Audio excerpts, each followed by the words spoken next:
ஜம்மு காஷ்மீரில் பெஹல்காம் பகுதியில் 26 பேரை தீவிரவாதிகள் சுட்டுக் கொன்றதால் நமக்கும் பாகிஸ்தான் இடையே போர் மேகங்கள் சூழ்ந்துள்ளன. நம் பதிலடி எப்படி இருக்கும் என்று இப்போது வரை யாராலும் கணிக்க முடியவில்லை. அது சர்ஜிக்கல் ஸ்ட்ரைக் முறையில் இருக்குமா, இல்லை பாகிஸ்தான் மீது நேரடி தாக்குதலாக இருக்குமா, இல்லை சர்ச்சைக்குரிய பகுதியும் தீவிரவாதிகள் புகலிடமும் அவர்கள் பயிற்சி பெறும் இடமுமான ஆக்கிரமிப்புகள் காஷ்மீரை கைப்பற்றுமா இந்தியா என்ற எண்ணற்ற கேள்விகள் உலா வந்து கொண்டு இருக்கின்றனர். உலகில் நடக்கும் எல்லாவற்றையும் முன்கூட்டியே கணிக்கும் அமெரிக்கா கூட பெஹல்காம் தாக்குதலுக்கு இந்தியா எந்த வகையில் எதிர்வினையாற்ற போகிறது என்பது தெரியாமல் விழிக்கிறது. அதனால்தான் பொதுவாக பெஹல்காம் தாக்குதலுக்கு காரணமானவர்களை ஒழிக்க இந்தியா எடுக்கும் எந்த ஒரு நடவடிக்கைக்கும் அமெரிக்கா ஆதரவு அளிக்கும் என்று அமெரிக்கா தேசிய புலனாய்வு இயக்குனர் துளசி கப்பார்ட் தெரிவித்துவிட்டார். உலக நாடுகள் அனைத்தும் இப்போது இந்தியா எடுக்கும் எந்த ஒரு நடவடிக்கைகளையும் எடுக்கப் போவதில்லை. ரூட் கிளியர், போர் என்ற பந்து இந்தியா வசம் இருக்கிறது. எந்த வகையில் இந்தியா ஆடப்போகிறது என்பதுதான் இன்றைய கேள்வி. மறுபுறம் இந்தியா நேரடி போர் தொடங்கிவிட்டால் இனி பாகிஸ்தான் என்னவாகும் என்ற கேள்வியும் உலக அரங்கில் எழுந்துள்ளது. இந்த கேள்விக்கு காரணம் இல்லாமல் இல்லை. ஏனெனில் இன்றைய காலகட்டத்தில் அந்த அளவிற்கு பசி, பஞ்சம், பட்டினியால் தவிக்கிறது பாகிஸ்தான். உலக நாடுகளிடம் பிச்சை எடுக்காத குறையாக கடன் வாங்கி காலத்தை தள்ளி கொண்டு இருக்கிறது. உரிய காலத்தில் கடன் தொகையையும் வட்டியையும் பாகிஸ்தானால் செலுத்த முடியவில்லை. அதனால் ஆயிரம் நிபந்தனைகள், அதற்கு கட்டுப்பட்டு கொண்டு சீனாவின் நிர்பந்தங்கள், உலக வங்கியின் அழுத்தங்கள், சவுதியிடம் கெஞ்சி கொண்டு பாகிஸ்தான் உலக அரங்கில் தலை நிமிர்ந்து நடப்பதாக நடந்து கொண்டிருக்கிறது. இப்படியான ஒரு பஞ்ச சூழலில் இந்தியாவுடன் நேரடி போர் மூண்டால் என்னவாகும் பாகிஸ்தான்? இந்தியாவுடன் எந்த ஒரு இராணுவ நடவடிக்கையும் பாகிஸ்தான் எடுத்தாலும் பொருளாதார ரீதியில் பாகிஸ்தான் பேரழிவை சந்திக்கும். இதுதான் இன்றைய பாகிஸ்தான் நிலையாக இருக்கிறது. பாகிஸ்தான் ஏற்கனவே பல்வேறு பொருளாதார நெருக்கடியில் சிக்கி இருக்கிறது. உலக நாடுகளிடம் இருந்து இதுவரை ரூபாய் 20 லட்சம் கோடி கடனாக வாங்கி வைத்திருக்கிறது பாகிஸ்தான். அந்த நாட்டின் வெளிநாட்டு நாணய கையிருப்பு வெறும் ரூபாய் 7000 கோடி தான் என்று சொல்லப்படுகிறது. இந்த நிதியை வைத்து அடுத்த 1.5 மாதங்களுக்கான இறக்குமதி மட்டுமே பாகிஸ்தானால் செலவிட முடியும். இப்படி பல்வேறு நெருக்கடியில் சிக்கி இருக்கும் பாகிஸ்தான் போரில் இறங்கும் போது அதற்கு பல ஆயிரம் கோடியை செலவிட வேண்டியிருக்கும். இப்போதைய சூழலில் பாகிஸ்தானால் இது முடியாது. இது மேலும் பாகிஸ்தானை வறுமையின் கோரத்திற்கு கொண்டு சென்றுவிடும்.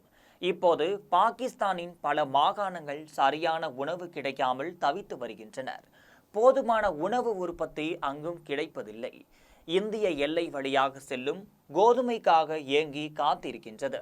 பாகிஸ்தான் ரூபாயின் மதிப்பு ஏற்கனவே சரிவடைந்து வருகிறது. அதாவது ஒரு அமெரிக்கா டாலருக்கு நிகராக பாகிஸ்தான் ரூபாய் மதிப்பு 281 ரூபாய், அது 500 உயரும் என சொல்லப்படுகிறது. இவ்வாறு அமெரிக்கா டாலருக்கு நிகரான பாகிஸ்தான் ரூபாய் மதிப்பு சரிவடையும். அப்போது அந்த நாட்டின் அத்தியாவசிய பொருட்களின் விலை உயரும். இறக்குமதிக்கு அதிக பணம் செலவிட வேண்டும்.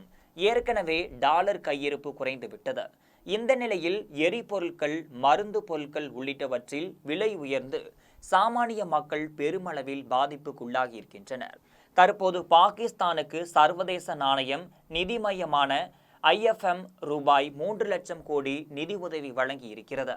இதற்கு பிராந்திய ரீதியாக போர் உள்ளிட்ட எந்த ஒரு நடவடிக்கைகளையும் மேற்கொள்ளக்கூடாது என ஏற்கனவே IMF நிபந்தனை விதித்திருக்குது.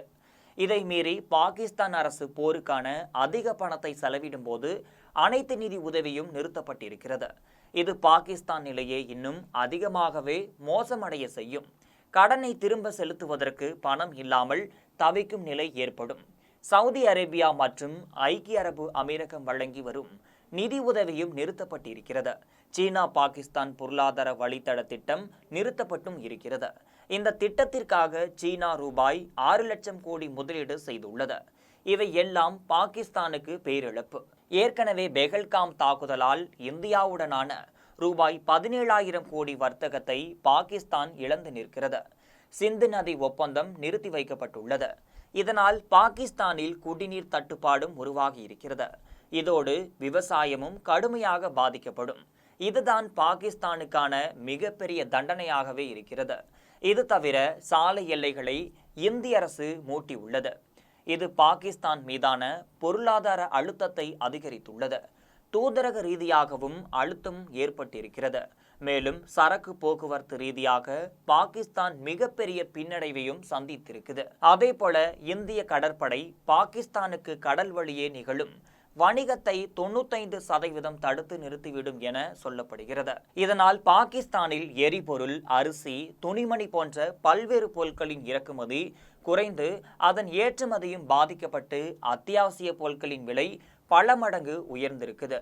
ஏற்கனவே பல்வேறு உள்நாட்டு குழப்பங்களால் தடுமாறும் பாகிஸ்தானுக்கு இது மேலும் பேரிடியாகவே வந்து அமையும்.